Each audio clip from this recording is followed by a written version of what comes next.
¿Los implantes duran para toda la vida? ¿Y una persona diabética se puede poner un implante? ¿Qué tal? Muy buenas tardes y bienvenidos una semana más al programa de salud de esta casa. Hoy vamos a responder a este tipo de preguntas en nuestra sección de salud bucodental con la Clínica Dental Virgen del Manzano, pero también les vamos a hablar de los cálculos vesiculares, una de las enfermedades del aparato digestivo más frecuente en consulta. Y también estará con nosotros nuestra sección con APACE, que hoy hablará una terapeuta ocupacional. Comenzamos.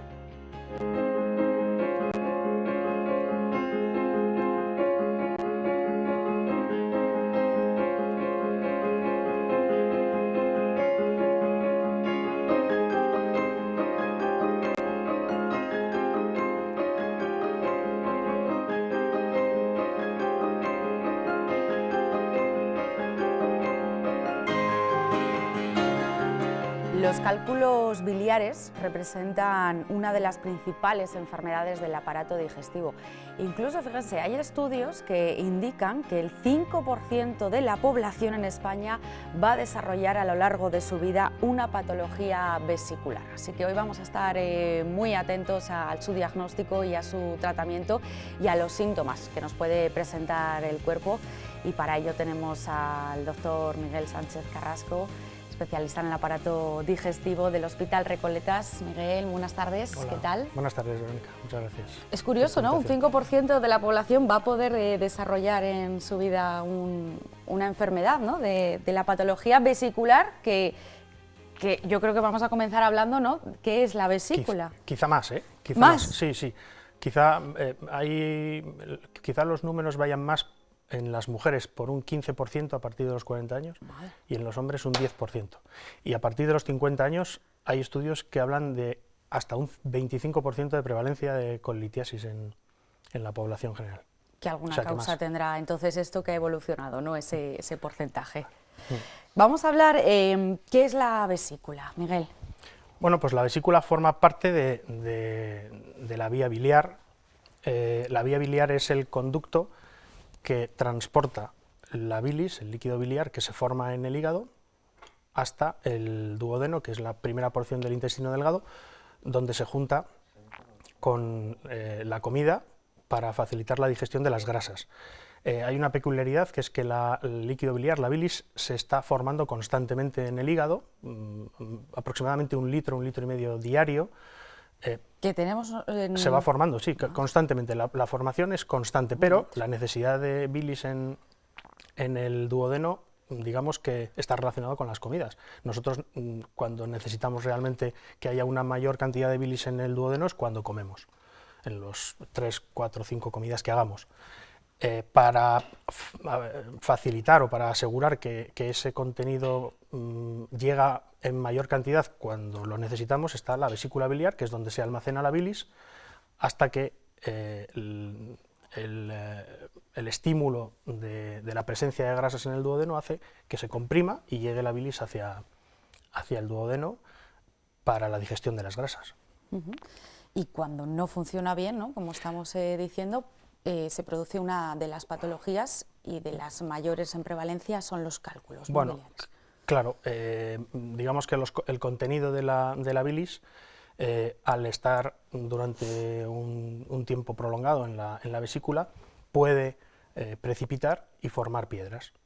En un porcentaje, pues como ya he hablado, pues muy importante de las personas sanas. ¿Por qué? Porque muchas veces esas piedras son asintomáticas. En la gran mayoría de los casos las piedras son asintomáticas e incluso se descubren pues en una revisión por otras cosas, una ecografía abdominal que hacen a alguien en otros contextos, pues ven piedras y vienen muchas veces a nuestras consultas pues para saber si esas piedras hay que hacer algo con ellas, se pueden tratar, hay que tratarlas, no hay que tratarlas. Hacemos una anamnesis, una serie de preguntas para ver si esas piedras han podido estar dando algunos síntomas que han pasado desapercibidos, que a veces puede ocurrir, porque la clínica a veces no es la típica clínica que todos conocemos del cólico biliar, un dolor muy lancinante, debajo de las costillas, que parece que es una puñalada, que los pacientes viven con mucha intensidad, a veces son síntomas más larvados, que uno asocia con las digestiones, con malas digestiones, con gases, y que pueden tener relación con esas piedras. ¿Hay algún factor de riesgo para padecerlas? Factores de riesgo hay algunos que son inevitables, como la edad, como el hecho de ser mujer, por ejemplo, que es un factor de riesgo, o como el hecho de estar embarazada. Los embarazos también suponen un riesgo para la formación de cálculos, y hay otros que se pueden modificar, como son la obesidad, la pérdida de peso brusco, ciertas medicaciones. Y entonces, si son asintomáticas, ¿cómo podemos diagnosticar y detectar para acudir al especialista? Pues ya te digo, cuando son asintomáticas, la gran mayoría de la gente no sabe que tiene piedras, lógicamente. Suele ser, como he dicho antes, en una ecografía que hacen pues, en un embarazo, por otras causas, pues por un cólico nefrítico, por miles de causas que se pueden hacer ecografías, aparecen las piedras. De todas formas, la patología biliar no es la única que afecta a las vías biliares. También hay patología que no es litiásica, perdón, la patología litiásica que no es litiásica, como pueden ser tumores que incluso son malignos en algunos casos, el cáncer de vesícula o el colangiocarcinoma, o otras patologías que no tienen que ver ni con las piedras ni con tumoraciones, que son una miscelánea de patologías, algunas autoinmunes, quistes del colédoco, alteraciones funcionales de la vesícula. ¿Qué pasa entonces con esos cálculos en la vesícula, con esas piedras? Pues los cálculos, cuando son sintomáticos, lo habitual es que den esta clínica bien conocida del cólico biliar. Cuando el cálculo se moviliza y pasa de la vesícula hacia el conducto del colédoco, que es el conducto que lleva al duodeno, puede quedar ahí atascado, puede quedar sin moverse ahí y producir un stop en el paso de la bilis y aparecer lo que se llama la ictericia, que es el acúmulo de bilis en el hígado que pasa a la sangre y que produce un tinte amarillo en la piel y en las mucosas del paciente. Esto es algo que es importante saber, porque también se puede dar en los tumores, en los cánceres de la vía biliar y en los cánceres de páncreas, con lo cual digamos que la ictericia es un signo de alarma que debe hacer ver a un paciente que tiene que acudir con premura al hospital. Esta patología biliar, además, litiásica, se puede complicar. Las piedras en la vesícula pueden inflamar la pared de la vesícula y hacer que la vesícula se inflame, tenga una colecistitis, que normalmente se acompaña de fiebre, de un dolor más persistente. Las piedras en el colédoco también pueden facilitar la infección de la bilis y producir una colangitis, y las piedras que también pueden haber pasado por el colédoco tienen a veces la peculiaridad de irritar la salida del contenido del páncreas, irritar el páncreas y producir pancreatitis, que, como todos sabemos, pues pueden llegar a ser a veces patologías muy graves y que en un principio pues podrían tener una solución sencilla, sabiendo que tenemos piedras en la vesícula, claro. Vamos a esa solución, ¿no? Sencilla, ¿no? Bueno, sencilla. Miguel, sencilla me refiero en ese primer paso, ¿no? Sabiendo que el diagnóstico, que tenemos unos cálculos, ¿no? en la vesícula, el tratamiento tiene que ser inmediato también. Cuando la vesícula ya ha dado síntomas, bien síntomas por el propio cólico o por complicaciones, es una alarma que nos hace saber que antes o después van a volver los síntomas. Se sabe que más o menos cuando alguien ha tenido clínica, en los próximos 2 años prácticamente todo el mundo va a volver a tener síntomas. Y la única solución que existe para solucionarlo es la cirugía. No hay más. Pasaría por hacer una colecistectomía, que siempre es por la laparoscopia, o prácticamente siempre, y que es una cirugía que es segura, que tiene unos resultados excelentes. Sí, hoy en día pues, tenemos la tecnología muy avanzada en el campo de la laparoscopia, y cuando las vesículas han dado solamente síntomas de dolor y no son complicadas, prácticamente estamos hablando de que todos los pacientes, prácticamente todos los pacientes van bien, tienen un posoperatorio muy corto, un día, a lo sumo 2, y pueden hacer una vida normal pues al cabo de pocos días. La recuperación, por lo tanto, es buena. No sé si luego el paciente tiene que mantener otro tipo de vida, por ejemplo, en la alimentación. Se suele aconsejar en las primeras semanas después de realizar la colecistectomía una dieta pobre en grasas, porque es verdad que al principio pueden aparecer algunos síntomas, diarrea, molestias. No es una costumbre, no pasa siempre. A veces hay gente que come desde el principio de todo y no tiene síntomas, pero simplemente restringiendo un poquito las grasas se soluciona. Bueno, pues otra patología del aparato digestivo común, ¿no? En las consultas también, Miguel. Sí, muy común. Muy ¿no? común, muy común. Muy común, me refiero, como hemos comentado, sobre todo, bueno, pues en factor de riesgo, ¿no? La mujer y esas pérdidas, ¿no? Bruscas de peso.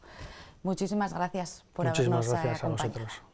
Vamos a ver ahora una noticia, y es que el 2% de la población padece dificultades de cicatrización en heridas cutáneas, y su tratamiento pues es muy importante y un desafío pues para los sanitarios. Un grupo de investigación de la Universidad de Burgos ha creado y ha desarrollado un sensor colorimétrico para monitorizar esas heridas crónicas a través de una aplicación móvil. Hace 3 años que el grupo Polímeros de la Universidad de Burgos comenzó a desarrollar un material que cambia de color para el control y monitorización de pacientes que sufren la enfermedad de heridas crónicas, hasta ahora valorada por el propio personal médico. Se haga una prueba, el material cambie de color y al personal médico le dé una información objetiva del estado y de la evolución de esa herida crónica. Podemos tener heridas que no están cicatrizando, entonces van a tener colores azules muy oscuros, o heridas que por el contrario sí que están cicatrizando, van bien y tienen colores más claritos. Una metodología rápida y eficaz que se complementa con una aplicación para el móvil. A través de una foto, el facultativo puede conocer el estado de cicatrización teniendo el resultado en 1 hora. Con una simple fotografía digital, registrar ese cambio de color que se ha producido en el material y traducirlo a un valor de estado de la herida. Un dispositivo que tiene como objetivo reducir el coste económico sanitario y el número de infecciones de los pacientes. Los beneficios, claro, son evidentes, es que la herida se solucione, se cure, se cicatrice lo antes posible. Estos investigadores han colaborado con el Servicio de Cirugía Vascular del Hospital Universitario de Burgos en ensayos clínicos que están dando muy buenos resultados. Y ya está aquí, como siempre, nuestro odontólogo colaborador, gerente de la Clínica Dental Virgen del Manzano, Carlos. Muy buenas tardes, ¿qué tal? Muy buenas tardes, Verónica. Hoy vamos a cuidar nuestra salud bucodental, además de manera muy interesante, porque escuchen, porque muchos de los que estáis en casa siempre, seguramente, o en alguna ocasión, han querido hacer estas preguntas, a veces, bueno, pues con respuestas erróneas que nos creamos nosotros mismos, ¿verdad, Carlos? Puede ser. Y que vamos a intentar resolver de manera muy resumida. Así que vamos a empezar con ese cuestionario de preguntas, Carlos, y vamos a decir, lo primero de todo, ¿para qué sirve una revisión dental? Bueno, pues una revisión dental lo que hacemos es, lo primero es observar la boca y observar tanto como los dientes como los tejidos blandos, la lengua, las mejillas, la encía, y valorar si tienen algún tipo de tratamiento, si tienen alguna patología, alguna enfermedad, o simplemente están sanas, pues no tendría mayor problema. Es importante hacerse la revisión dental, lo hemos dicho aquí muchas veces, para evitar otro tipo de tratamientos mucho más complicados y complejos, ¿verdad? Exacto. ¿Cada cuánto hay que hacerse esa revisión? Pues una persona sana que no tiene ningún tipo de patología ni tiene ningún tipo de enfermedad, pues lo normal es hacerla una vez al año. Un paciente periodontal pues tiene que hacer sus revisiones 2 o 3 veces al año, pero bueno, lo normal vamos a partir de que todos tenemos una salud buena y una vez al año. La higiene bucal, cepillarse los dientes. Tenemos claro, ¿no? Siempre lo decimos, 3 veces al día. ¿Se hace 3 veces al día? ¿Cada cuánto hay que hacerlo? Pues sí, 3 veces al día, porque lo normal es que comamos 3 veces al día. No, hay que hacerlas cada vez que comamos, porque si no, nos quedan restos entre los dientes y esos restos, queramos o no, pues es un sustrato para las bacterias que tenemos ahí. Y las bacterias pues le estás dando de comer, con lo que van a seguir creciendo y reproduciéndose mucho más rápidamente. Que aquí también lo hemos dicho, tampoco consiste en estar todo el día cepillándose los dientes, sino eficazmente, ¿no? Sí, sí, está cepillado claro. eficaz, que hay que estar, bueno, pues unos Sí, 2-3 minutillos, que tampoco es tanto al cabo del día. Hay gente que padece sensibilidad dental, ¿qué es? Bueno, pues la sensibilidad dental se produce porque los túbulos dentinarios se abren, ¿no?, a nivel microscópico.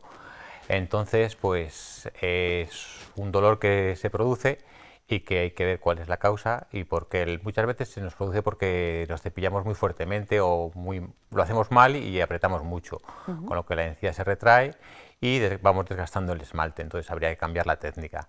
Y otra vez simplemente puede ser pues porque tenemos enfermedad periodontal, se nos han retraído las encías y está expuesto esa parte que tiene mucha más sensibilidad. Claro, hay mucha gente que puede padecer sensibilidad dental, ¿no? Y no es a lo mejor un motivo, ¿no?, de consulta, de que se vaya a la consulta, ¿no, Carlos? No, muchas veces piensan que es normal, ¿no?, que se ha ido produciendo, se ha ido degenerando con el tiempo y que es normal que a ciertos cambios térmicos o a ciertos cambios químicos de sabores o de sustancias les produzca sensibilidad.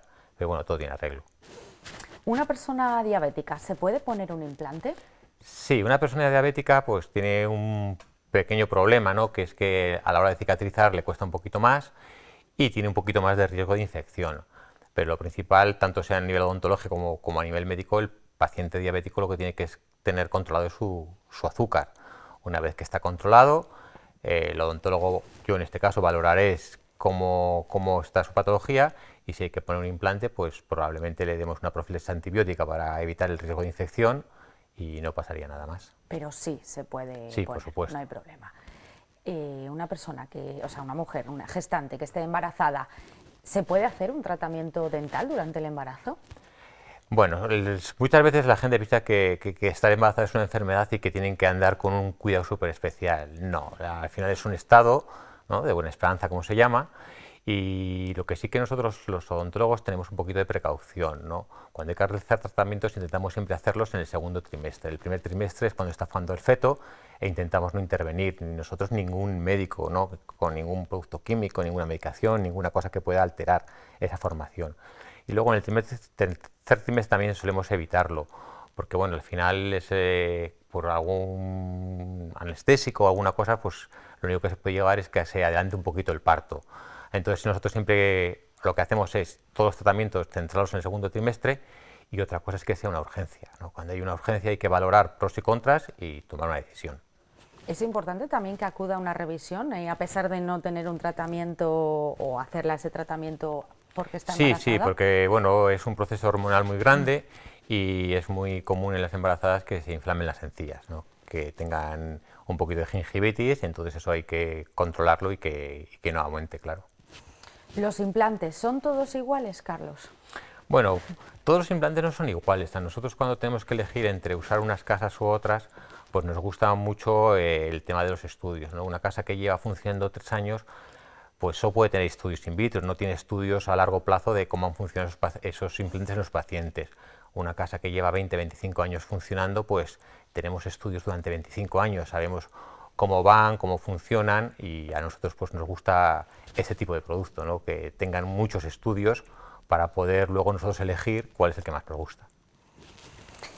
¿Por qué se tiene mal aliento? Bueno, se tiene mal aliento o halitosis, pues principalmente porque se lo producen las bacterias, ¿no?, y si se nos quedan restos de comida, tenemos sarro, tenemos cálculo, pues al final nos produce esa famosa halitosis. Entonces lo primero que habría que hacer es corregir, limpiar bien toda la boca, mantener una higiene estricta, y bueno, pues con un colutor y una pasta dentífrica se puede luego ya mantener sano, sin tener ningún tipo de problemas. Esta pregunta es muy interesante, seguro que algunos de ustedes la quieren saber. ¿Un implante es para toda la vida? En medicina y lo que hacemos los dentistas no hay nada para toda la vida, ¿no?, ni siquiera nuestras propias piezas, porque si vamos a poner un implante a un paciente es porque lo ha perdido esa pieza y no le ha durado toda la vida. Normalmente siempre va asociado pues a un mal cuidado, a una mala higiene.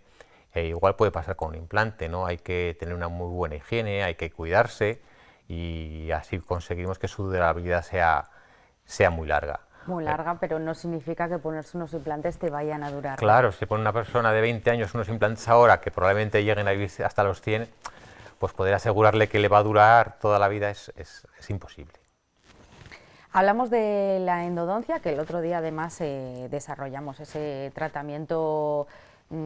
Hablamos de que es agresivo, pero no doloroso, ¿verdad?, para el paciente. ¿Cuándo es necesario hacernos esta técnica? Bueno, pues como comentábamos el otro día, ¿no? Un paciente que tiene una caries muy grande, esa caries ha ido afectando a las distintas capas del diente, ha llegado a la dentina y le está cursando con dolor.